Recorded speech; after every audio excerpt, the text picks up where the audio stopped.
Robert Jenrick. A white man on a night out in Birmingham is assaulted by two black men. The police intervene and they arrest the white man, the victim, and they allow the two black lads to flee the scene. They then call the victim a dick and they hit his head against a police car whilst they're sticking him in it. They then misrepresent what happened at the event, saying that it was a fight when actually it was an assault. And then they say absolutely nothing is wrong. Then the footage goes viral, as ever, and the police are forced to change their tune. Footage the police actually tried to suppress. Three simple questions for the police minister. 1. Does she consider this to be another appalling incident of two-tier policing? Number two, will she haul the acting chief constable... Order, I'm on my feet. Mr Jenrick, one question is normally enough, and I've given you the privilege of two. Minister...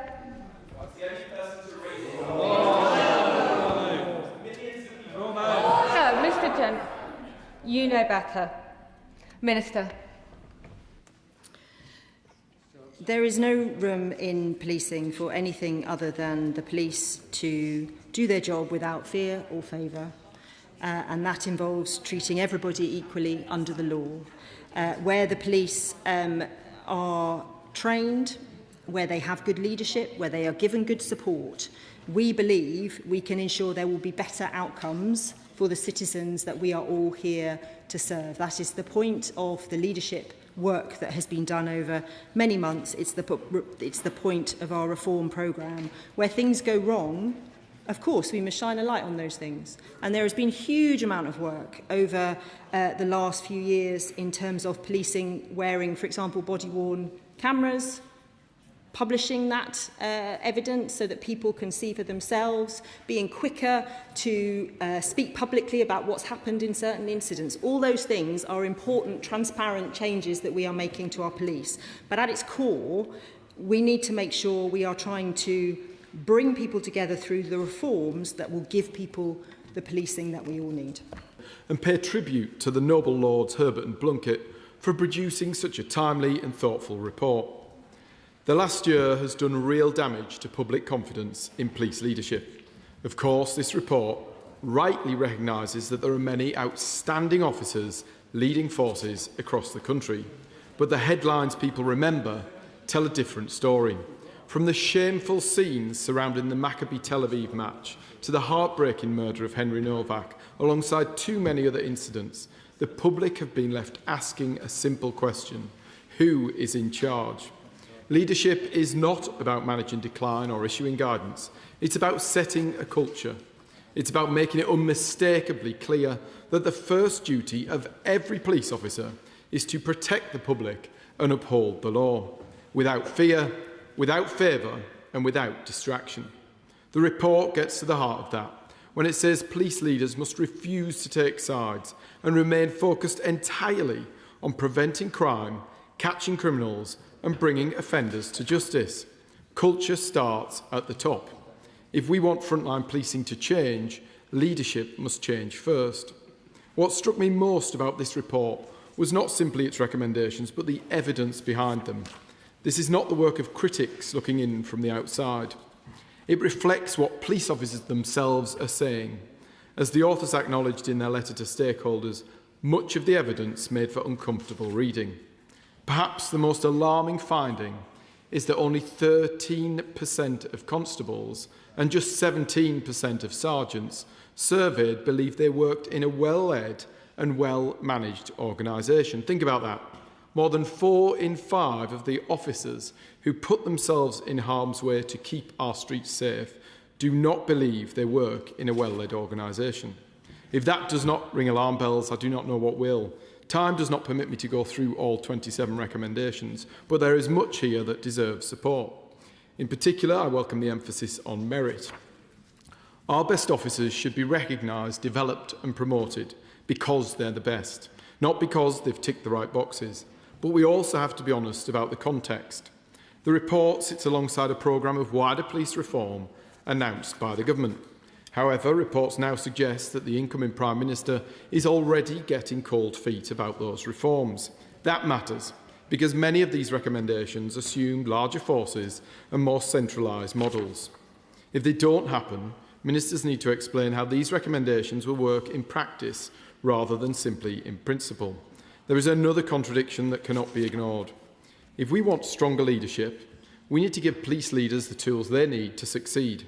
That means enough officers on the streets and the technology to help them do their jobs effectively. Instead, officer numbers have fallen by around 1,300 across the country.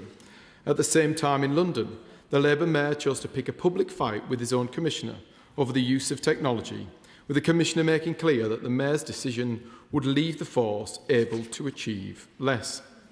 How can we demand better leadership while cutting officer numbers and denying forces the technology they say they need? There is much in this report that members on all sides can support. Better leadership is not a partisan cause. It is a public necessity. But if we're serious about restoring confidence in policing, we cannot stop at identifying what police leaders should do differently. We also have to stop making political decisions that make their job harder.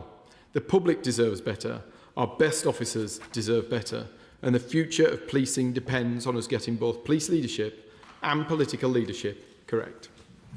Okay.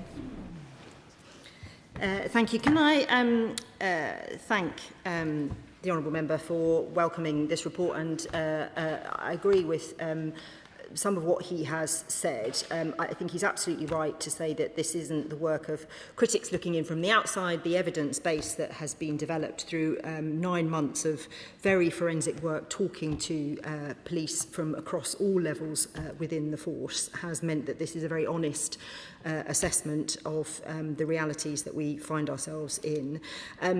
Police leadership has been a problem, as I said in my statement, for some time.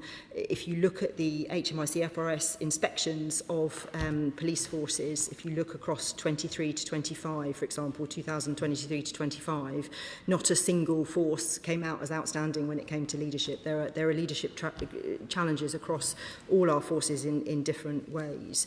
And I agree with him that the public need to believe in the police and be confident in policing, and the statistics on public confidence in policing have been worrying for some years now, and we must all together look at those. He made the usual point about officer numbers, and I'll make the usual point back, which is, as he knows, that the party opposite cut 20,000 police. They then recruited 20,000 police and they put 12,000 of them behind desks. We are taking them away from desks and putting them on the front line, and we are investing in technology. Police AI, for example, where I have put £75 million to transform the bureaucracy that our police officers we know have to spend a lot of their time doing, so we can take that away so they can focus on the front line.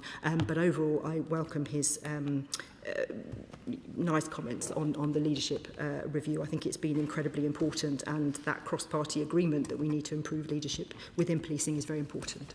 I'm grateful to the Minister for the £100 million grant she's given to Lincolnshire Police and the transformative extra 12 million a year. We've been campaigning for this for years, and we've averted 400 job losses. So when the government does something right, I think it's right that we should say thank you.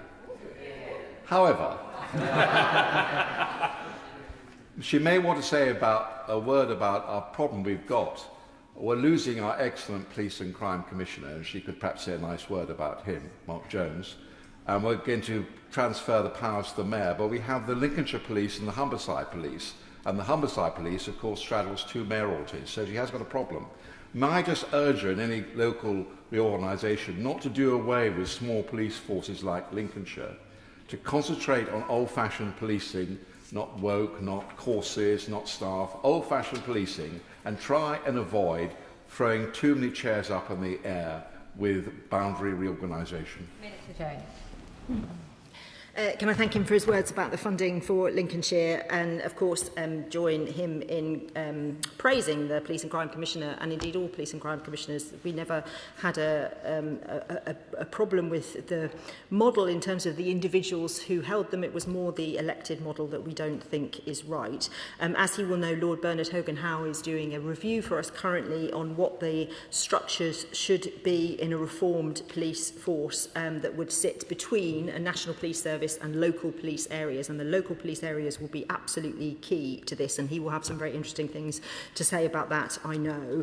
And finally, he asked for policing not to be woke, not to have courses, all of these things. I think there's a lot to unpick in what we want our police to do. We want them to be able to have the skills to make the common sense, good, practical decisions to catch criminals and keep us all safe.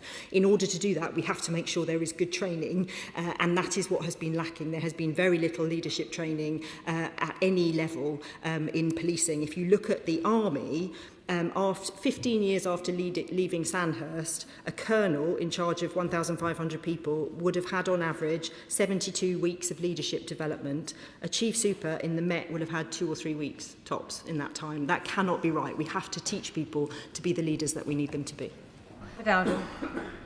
Thank you. Would the Minister agree with me that the leadership malaise outlined in this report can be in big part attributed to the lack of clarity from this place and from the government about what we expect of the police?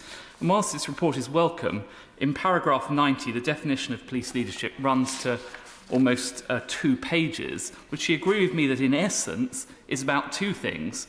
First, cutting crime. Too often the leadership of the police are focused on being all-purpose social workers trying to solve every problem of society, leading to the extraordinary situation where social media is policed more aggressively than shoplifting or burglary. And secondly, having officers' backs. Too often police officers fear acting because they'll be hung out to dry if they make the wrong call. And I'm afraid we saw exactly that this weekend in the extraordinary scenes at this Pride March, where there was explicit anti-Semitism directly attacking Jews, with the police standing back and watching. We have to achieve a cultural change. Would you agree with me in those objectives? Minister. I agree with him that the police have a duty to police without fear or favour, and that needs to be absolute, and that everybody is equal under the law. And I agree with him that I suspect over the years there might have been political decisions made that might have made that job harder for the police to do. But I don't agree with him in his sort of analysis of what good leadership is. There's many different ways to cut crime, and there's many different ways to have officers' backs. I wouldn't say that. I wouldn't say that he's hit the nail on the head. Of course, we expect our officers to cut crime, and we expect our officers to keep people safe. We can all agree on that. That is what we need people to do.